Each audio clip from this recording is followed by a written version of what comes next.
Amém. Agora chegou a energia. Caiu aqui. Peraí, deixa eu ajustar aqui.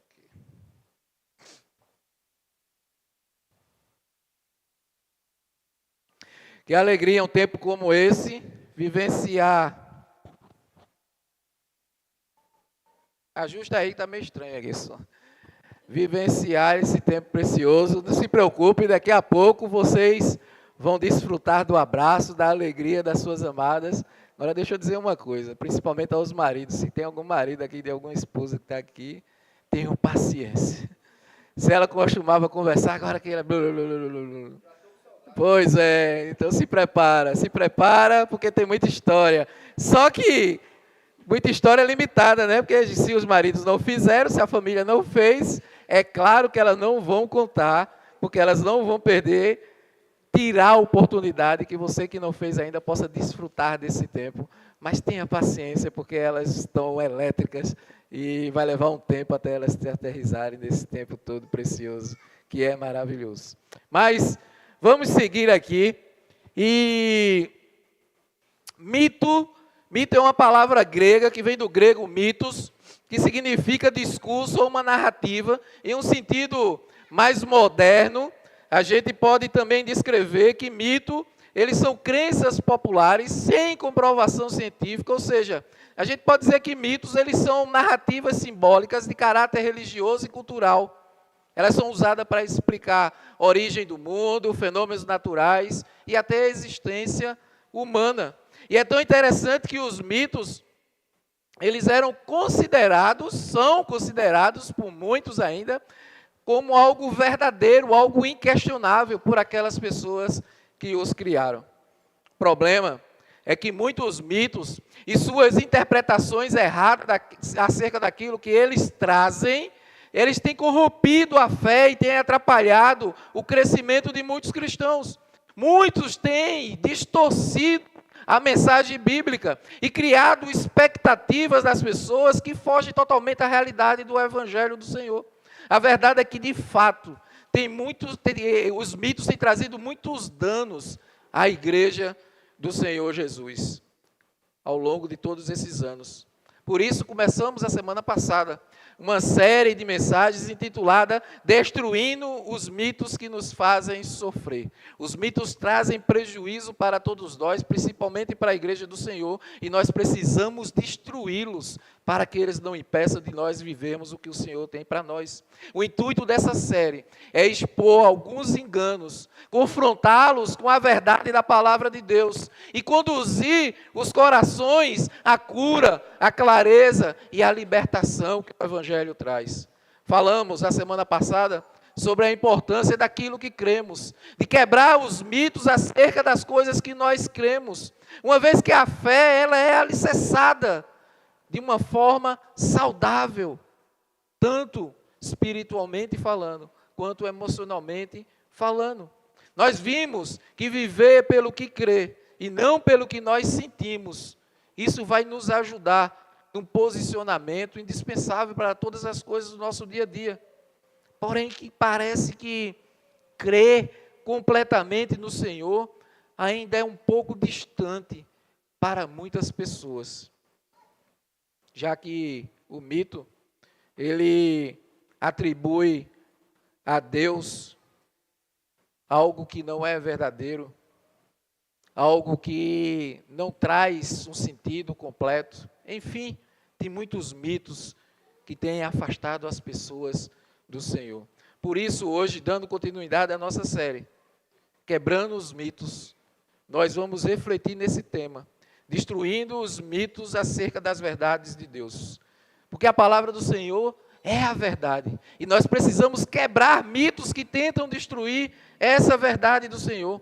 Os mitos, eles tentam nos tragar para uma vida de inverdades.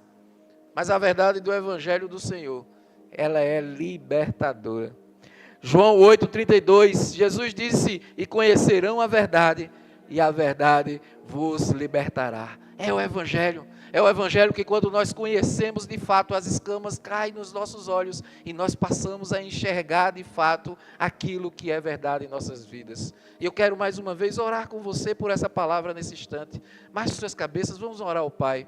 Pai, em nome de Jesus, obrigado por esse tempo de celebração, de união, de comunhão, Senhor. Obrigado pela tua presença nesse lugar.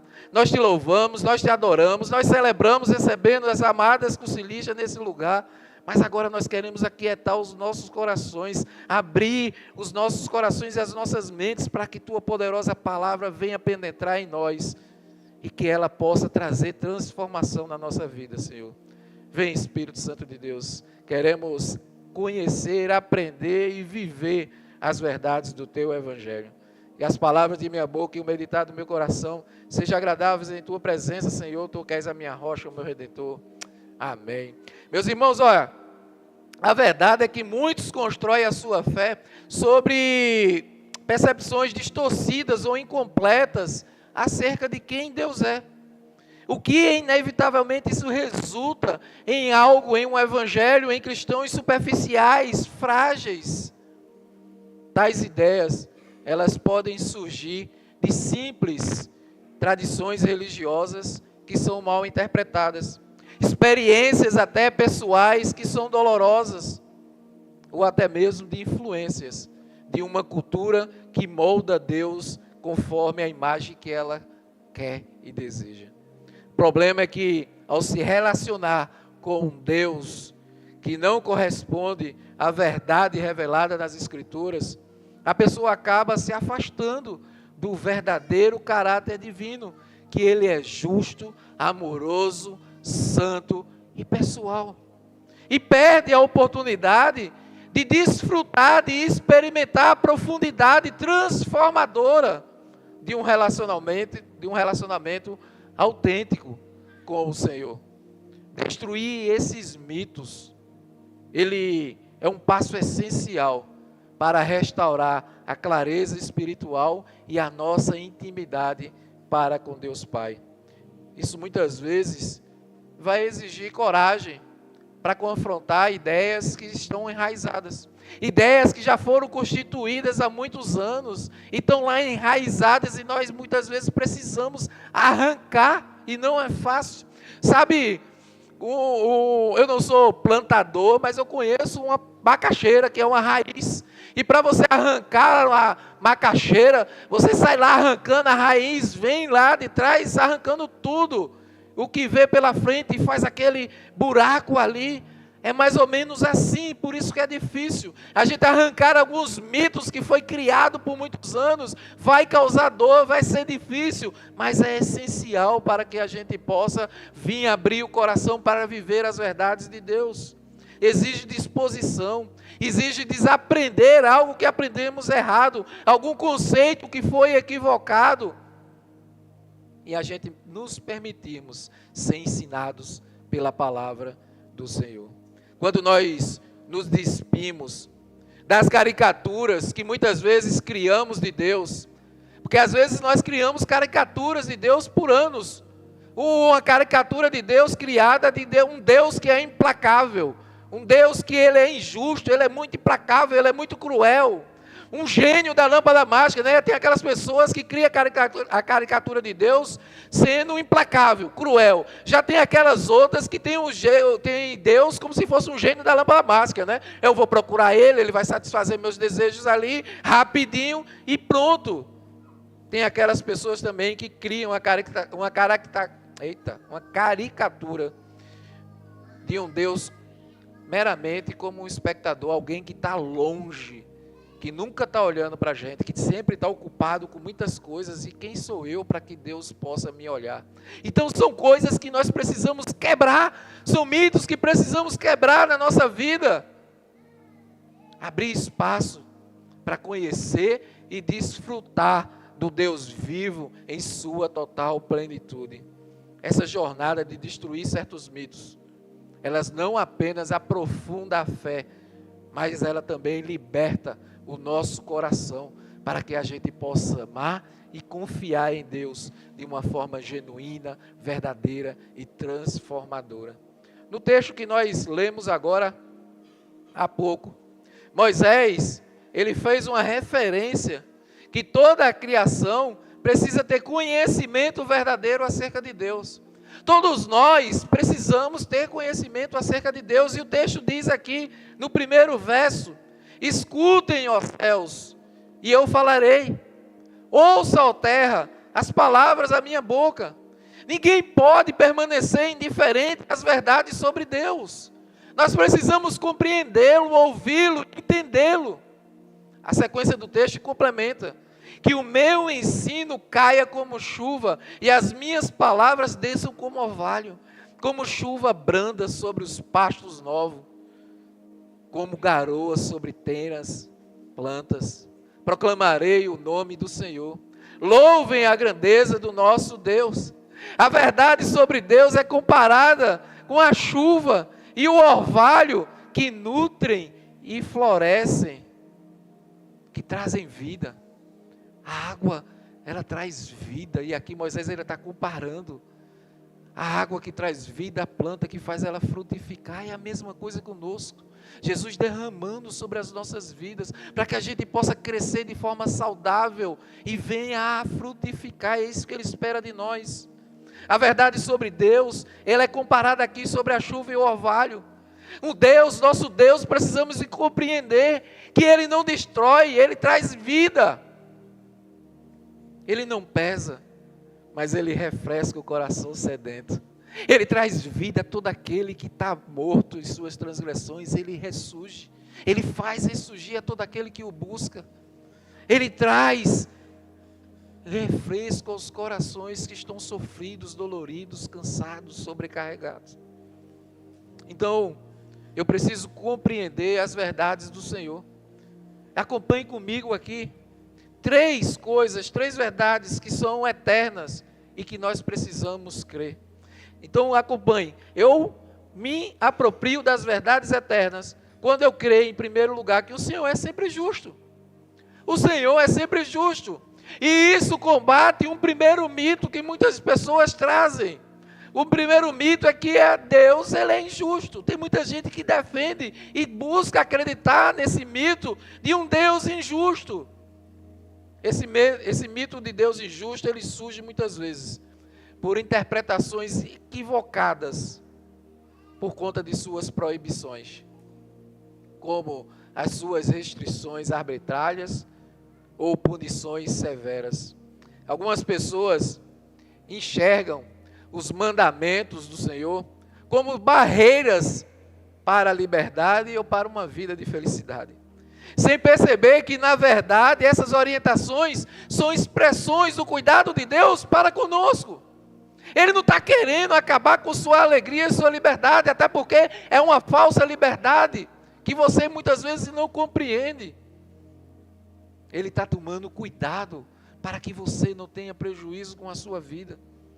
Assim como um pai amoroso estabelece limites para proteger seus filhos de perigo que eles ainda não compreendem, Deus, Ele também nos orienta para que nós possamos evitar caminhos que, embora pareçam atraentes para nós, eles podem nos levar a uma destruição emocional, espiritual ou até física. Quem é pai, mãe, sabe? Começa a ensinar as crianças e toma o maior cuidado. As crianças às vezes estão empolgadas para vivenciar algo e você diz não. Por quê? Porque você sabe que ela vai ser prejuízo com aquilo. Ela pode cair de um local que de repente ela não tem noção do perigo. Ela pode estar vivenciando uma coisa e você olha, opa, peraí, não. Opa, sai daqui de perto do fogão, porque se alguma panela cair, ela vai lhe causar algum mal. Porém, a pessoa não consegue ali perceber aquele mal ali. Mas você que é pai, que ama, você toma as precauções para que não aconteça nada. Assim é Deus para conosco. Às vezes as coisas parecem atraentemente muito boas, mas Deus sabe que não são. O mito, na verdade, ele surgiu lá no Éden. Observe esse texto de Gênesis 2. E o Senhor Deus ordenou ao homem: Coma livremente de qualquer árvore do jardim, mas não coma da árvore do conhecimento do bem e do mal, porque no dia em que comer dela, certamente você morrerá. Isso é Deus falando para Adão. Só que o que acontece? Satanás distorceu a ordem de Deus, sugerindo que ele era restrito e injusto, lançando uma dúvida sobre o que Deus teria de fato dito. É mesmo assim que Satanás faz as coisas. Ele começa a tentar entrar na nossa vida de maneira sutil, querendo fazer coisas de maneira sutil, sabe? Causando uma dúvida aqui, um pingo de dúvida, será? Ele quer que nós acreditemos que Deus ele é injusto. Ai, mas será? Se tu fizer isso, mas será? Todo mundo faz. Tu acha que isso de fato vai ser algo? Não. Se de repente foi algo severo que Deus fez em outro tempo, não tem nada que você faça não. Se a gente continuar mais à frente, no capítulo 3, a gente vai ver que o texto diz, ora, a serpente era mais astuta de todos os animais selvagens que o Senhor Deus tinha feito. E ela perguntou à mulher, foi isso mesmo que Deus disse? Não coma de nenhum fruto das árvores do jardim? Olha, será que foi isso mesmo que Deus disse? Não, você não pode fazer isso? Não, acho que não foi isso, não, você deve ter entendido errado. Não, você fazer aqui uma troca de número aqui, numa declaração de imposto, não, você deve ter entendido errado. Será que Deus disse isso mesmo? Olha, está tão apertado. Então você pode subir aqui na plataforma do BRT, todo mundo faz. Oxe, o que é que tem a ver? Isso aí não vai causar nenhum mal. Sabe, coisas sutis. E eu estou falando de coisas simples aqui, mas é no simples que Satanás começa a entrar na nossa vida, para causar dúvida e a gente começar a fazer aquilo que é errado. Você precisa entender que por trás de cada não de Deus que Ele traz, existe um sim. A vida, a paz e a plenitude de nossa presença com Ele. Quando Ele nos alerta contra o orgulho, contra a cobiça, contra o adultério, contra a idolatria, Ele não está tentando privar a nós dos prazeres que a gente enxerga nesse mundo, não. Ele está tentando nos preservar das consequências desastrosas que essas coisas vão trazer para a nossa vida. A justiça de Deus, ela não é passional, nem limitada, meus irmãos. Há quem não entenda, e pode até questionar, ô pastor, então quer dizer que eu não estava lá com Adão, Adão pecou, e por conta disso eu sofro as consequências até hoje. Eu me torno pecador e sou condenado, isso é injusto. É verdade que você não estava lá no Éden, pecando ali junto com Adão. Mas você também não estava no Calvário, sendo pregado para pagar o preço pelos pecados da humanidade. Você não estava lá pecando com Adão, mas você também não estava lá pregado numa cruz para que você obtesse perdão. A verdade é que Deus é justo, meus irmãos. E pela essa justiça de Deus, nós somos todos justificados em Jesus Cristo. Paulo, escrevendo aos Romanos, ele disse logo assim, como por meio da desobediência de um homem, muitos foram feitos pecadores, assim também, por meio da obediência de um único homem, muitos serão feitos justos. Aleluia. Deus é completamente justo. E tudo o que Ele faz é motivado pelo amor. Tudo o que Ele faz é motivado pelo amor. O amor dEle nos invade. É por isso que precisamos estar conectados na videira que é o Senhor. Porque sem Ele nós não conseguimos amar o outro. Porque o outro é difícil, assim como nós somos difíceis. E nós só conseguimos amar se nós estivermos plenos em Deus. Aqui tem pessoas que complementam quase 80 mulheres que fizeram um concílio, com tantas outras despejando o amor do Senhor. Nunca viram, muitas nunca viram, não se conheceram nesse final de semana, mas despejaram amor na vida delas. Por quê? Porque um dia foram alcançados por esse amor.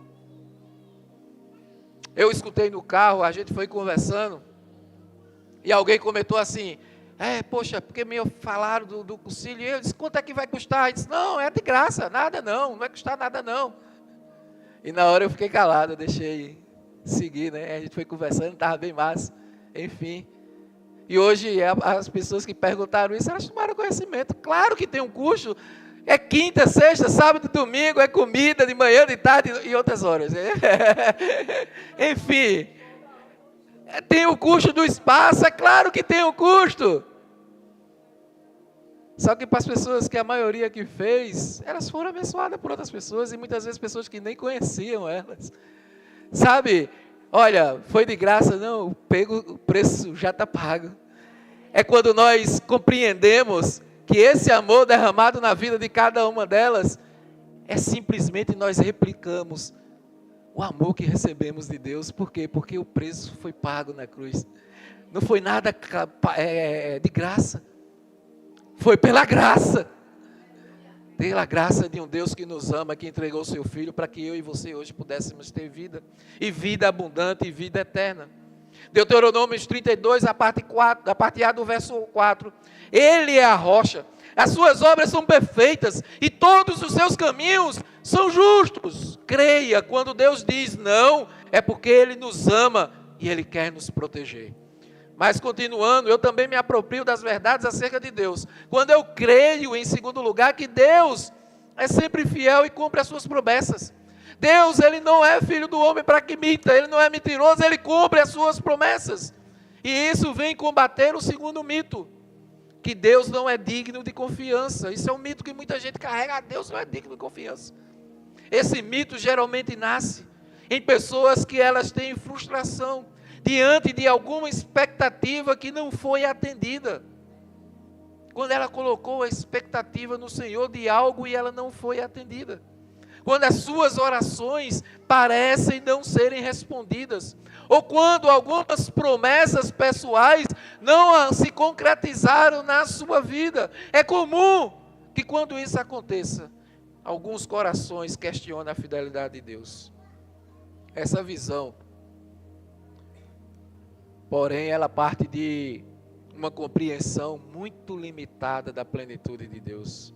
Como se Deus ele estivesse obrigado a agir conforme os nossos planos, conforme os nossos prazos, na hora que a gente quer, da forma que a gente quer. Sabe, como o gênio da lâmpada mágica que eu falei há pouco, às vezes as pessoas querem agir assim. Né? Assistiram muito filme de conto de fada, onde saiu o geninho, 3 perguntinhas ali, cumpre a minha vontade e tchau. Tem pessoas que acreditam e querem levar um Deus desse. Eu vou ali na igreja, eu busco a Deus para Ele me satisfazer, me satisfez, eu coloco Deus, é como se estivesse no supermercado, sabe? Pega Deus ali de volta, bota na prateleira e vai embora. Até ter uma nova necessidade de vir ao supermercado, que é a igreja atrás de Deus. Esse mito, ele também se origina de uma visão enganosa lá do Éden. Deus havia dito que a desobediência levaria à morte. Deus avisou. Mas o diabo, ele tentou desacreditar o que Deus havia dito. O texto diz aí, ele segue no verso 4, lá em Gênesis 3. Disse a serpente à mulher, certamente vocês não morrerão. Ele quis insinuar que Deus, ele mente. E que ele não cumpre aquilo que ele promete. A verdade, meus irmãos, é que confiar em Deus não significa controlar o resultado. Não. Mas descansar na certeza de que Ele vê o todo, enquanto nós enxergamos apenas uma parte. Lembra? Deus, Ele está lá em cima. Ele está lá em cima e a visão do alto é sempre a melhor visão, porque Ele tem a visão e Ele sabe todas as coisas. Sua fidelidade não se mede pela realização imediata dos nossos desejos, mas pela constância do seu caráter, que é fiel. Embora muitas vezes ele haja de forma diferente do que nós imaginamos, isso não é sinal de descaso, mas da soberania de Deus, porque Ele sabe de todas as coisas.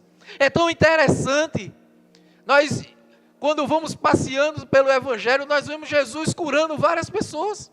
E tem hora que ele cura um cego botando a mão e passa a enxergar e pronto. E o cego enxerga. Mas tem hora que ele vai lá, pega uma laminha, faz um cuspezinho, e a gente olha assim, que nojeira, né? E aí Jesus vai lá, corta a laminha, passa no olho lá, e a pessoa volta a enxergar. Por que ele não botou a mão e fez enxergar igual o outro? Porque ele é soberano, ele sabe de todas as coisas, ele faz do jeito que ele quer, da forma que ele quer, na hora que ele quer, porque ele é Deus. Ele é Deus. Ao destruir esse mito, nós percebemos que a aparente ausência de resposta pode ser, na verdade, um convite à maturidade espiritual, à dependência, à fé, à perseverança no Senhor. Quando Ele demora a responder aquilo que você está buscando, é porque Ele ainda está trabalhando na sua vida, para Ele derramar aquilo que Ele tem para você. Deus não é um prestador de serviço, mas um Pai que sabe exatamente o que nós precisamos. Confiar nele é aceitar que a sua vontade, ela é sempre melhor, mesmo quando nós não entendemos. É Deus fiel, que não comete erros, justo e reto, Ele é. Eu me recordo que quando nós começamos aqui, nós estávamos sedentos, querendo fazer as coisas, querendo fazer com que as pessoas conhecessem a igreja. E aí começamos a fazer alguns ministérios, começamos a fazer algumas coisas, e aí a gente não via o resultado, e aí ficava meio frustrando. Tinha dia que eu ficava assim, como, Senhor, será que eu não conseguia enxergar, será que eu vi algo errado? Eu não estou entendendo, Senhor. Aí sabe aquela hora que o Espírito Santo ele faz assim, filho, não tem a ver com você, você continue fazendo aquilo que eu pedi para fazer, mas a igreja é minha. No tempo certo, na hora certa, vai acontecer as coisas. Foi quando eu sosseguei, compreendi que Ele estava um tempo de enraizar a igreja para se preparar para aquilo que Ele vai nos trazer. Sabe por quê? Porque às vezes a gente pede algo a Deus e o que Deus tem para nós é muito maior do que nós imaginamos. Então tem hora que a gente está pedindo coisas, mas a gente não está preparado para Ele derramar na nossa vida. E Ele está meio que dizendo assim, filho, continua perseverando, porque eu estou trabalhando em você. Vai moldando, vai criando essa carapaça, vai se fortalecendo. Porque na hora que eu abrir a comporta do céu, te prepara, que as bênçãos vão ser além daquilo que você busca. Creia nesse Deus fiel. Ele é sempre fiel ao seu caráter, aleluia. Por fim, eu me aproprio das verdades acerca de Deus, quando eu creio que Ele é um Pai amoroso e cheio de graça. Ele nos ama e a sua graça vem sobre nós. E isso combate o terceiro mito, que Deus é impossível de agradar. Tem pessoas que carregam esse mito, Deus é impossível de agradar. Esse mito ele nasce de uma ideia distorcida de um Deus constantemente insatisfeito conosco, como se Ele estivesse sempre procurando as nossas falhas, os nossos erros, os nossos pecados. Muitas pessoas carregam a sensação de que por mais que se esforcem, Deus está sempre decepcionado com elas. Não há o que eu faça, porque Deus ele sempre está triste comigo, ó vida, ó céus, ó hora. Essa visão vai gerar sempre uma culpa crônica, um medo em nós, que vai nos afastar de Deus, pois Ele transforma a fé em uma tentativa frustrada de alcançar um padrão inalcançável, porque Ele trava isso na sua mente, que nunca vai conseguir agradar a Deus. Na verdade, esse mito, ele também vem lá do Éden, e o texto diz lá nos versos 9 e 10, desse texto de Gênesis 3 que a gente está refletindo. Mas o Senhor Deus chamou o homem, e perguntando, onde você está? E ele respondeu, ouvi teus passos no jardim, e fiquei com medo, porque estava nu, por isso me escondi. Desfrutar da presença de Deus toda tarde, vê que plenitude, vê que maravilha, vê que coisa profunda. E como a gente perde algo tão precioso. Às vezes a gente perde algo tão precioso, que é viver e desfrutar de um tempo com Deus, por causa de coisas sutis que o inimigo tenta colocar no nosso dia a dia, que só rouba o nosso tempo, daquele precioso tempo com Deus. O sentimento de imperfeição e culpa leva as pessoas a se afastarem de uma relação com Deus Pai e de sua graça. Algo que de repente fez, você carrega aquela culpa e você não liberta-se dessa culpa. E isso só afasta você da presença de Deus. Ele não está decepcionado com a nossa humanidade. Ele a conhece profundamente. E ainda assim, sabemos que somos falhos e pecadores. Ele ainda nos ama. Ele nos escolheu e Ele nos ama. Quando compreendemos que Deus é um Pai cheio de graça, o mito de que é impossível agradar a Ele começa a perder a força. A graça revela que Deus, Ele não está com uma prancheta, meus irmãos, nas mãos, anotando as nossas falhas, mas Ele está de braços abertos, pronto para nos receber e restabelecer o nosso relacionamento com Ele. Ele não exige perfeição, Ele exige sinceridade no coração de cada um dos seus filhos. Ele não espera desempenho, Ele espera uma entrega total e verdadeira dos seus filhos. A graça nos ensina que agradar a Deus não é sobre cumprir uma lista de exigências, mas sobre viver plenamente uma comunhão íntima com Deus, confiando no seu amor, permitindo que esse amor nos molde e nos transforme diariamente para sermos a imagem e semelhança de Jesus. O texto continua e diz: seus filhos têm agido corruptamente para com ele, e não como filhos. Que vergonha! São geração pervertida e transviada. É assim que retribui ao Senhor? Povo insensato e ignorante. Não é Ele o Pai de vocês, o seu Criador, que os fez e os formou? Que chamada! Porque todos nós somos filhos. Deus nos criou e nós precisamos nos apropriar dessa verdade. Ele nos criou, mas Ele nos criou para algo, com propósito. E nós precisamos encontrar esse sentido, esse propósito, para que a nossa vida esteja alinhada com a vida do Senhor. Assim vamos sim desfrutar de todas as promessas que Ele traz para nossas vidas. O problema é que a gente quer desfrutar das promessas sem viver os propósitos. Não pode, não encaixa. Nós entregamos a nossa vida e Ele está de braços abertos para nos receber como nós estamos. Mas depois do encontro com Jesus não podemos ser mais os mesmos.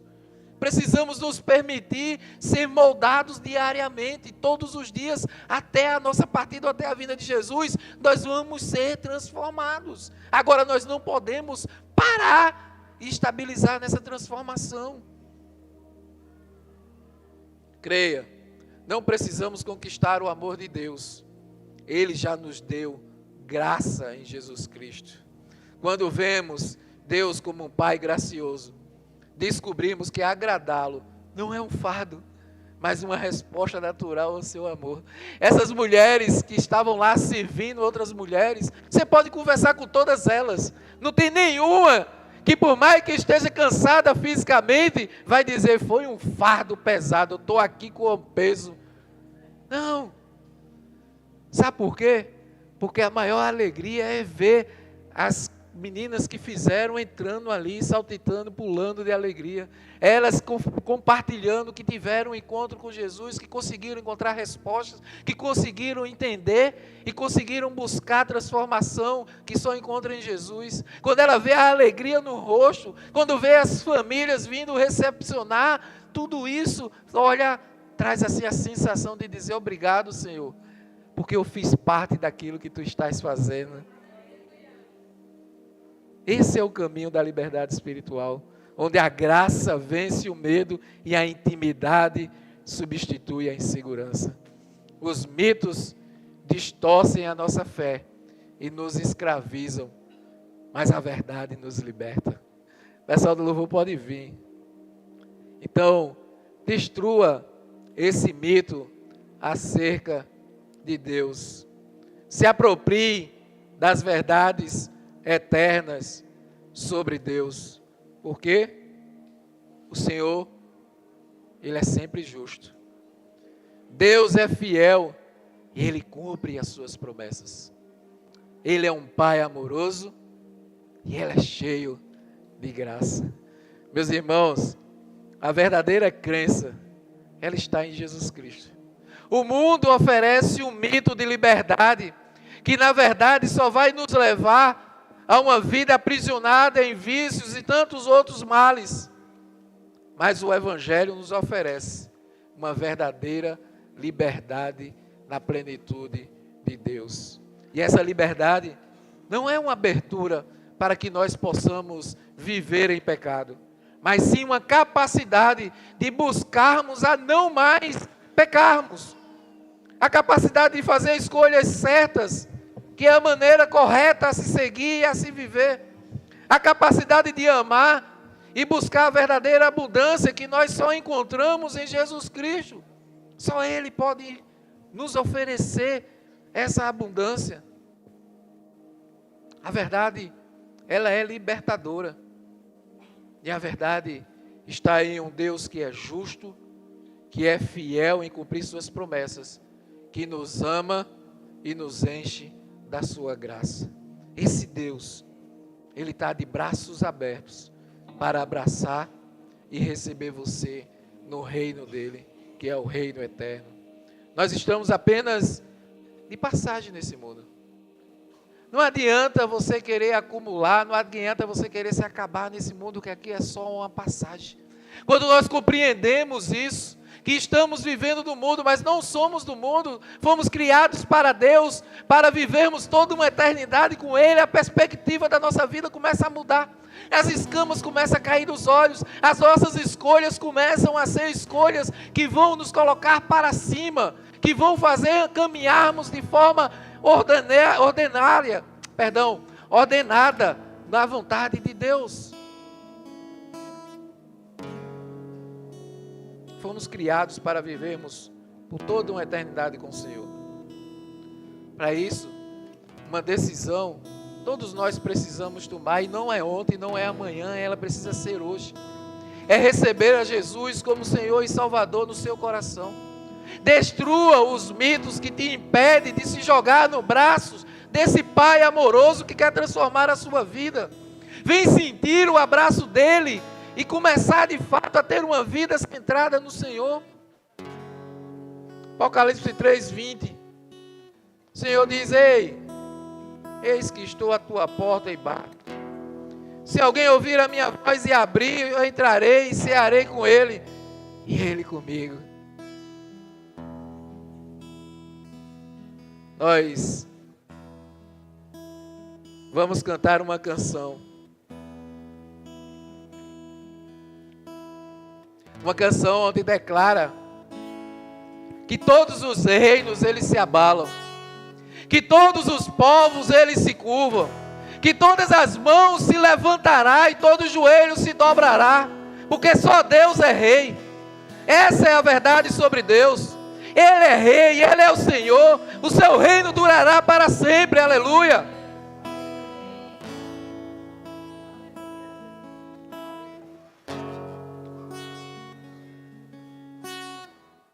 Esse Deus que um dia encontrou a minha vida e transformou a minha vida e a vida de toda a minha família,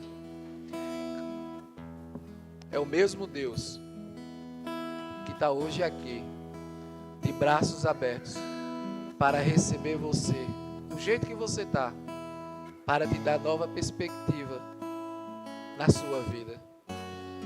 Se você nunca entregou a sua vida a Jesus, essa é a oportunidade de você começar ou recomeçar a sua vida. Também, se você um dia entregou a sua vida a Jesus, mas as circunstâncias da vida, e nós não somos juízes, nós não estamos aqui para julgar, mas se por alguma coisa você se afastou dos caminhos do Senhor, e hoje você sente a necessidade de voltar para os braços do Pai, e a gente não está falando de uma religiosidade, a gente está falando de intimidade. Esse é o seu momento. O louvor vai entoar, mas enquanto ele estiver entoando, eu quero convidar a você que tomou uma decisão por Jesus para vir à frente e para orar com você. Pai, em nome de Jesus, Nós queremos te agradecer por esse tempo, pela tua presença. Obrigado, Senhor, porque o teu reino é sempre eterno e tu é um Pai que nos ama apesar de como nós somos. Nos renova, nos revigora e nos dá a vida, Senhor. Queremos te glorificar o teu santo nome, ser luz onde quer que nós estejamos. Então tira e quebra, Senhor, e destrói todos os mitos que nos impedem de viver na tua presença. Queremos desfrutar da tua presença, Senhor, pois foi para isso que nós nascemos. Tu nos criaste para te louvar, para te adorar e para viver na plenitude da tua presença. Faz isso em nós, em nome de Jesus. Amém.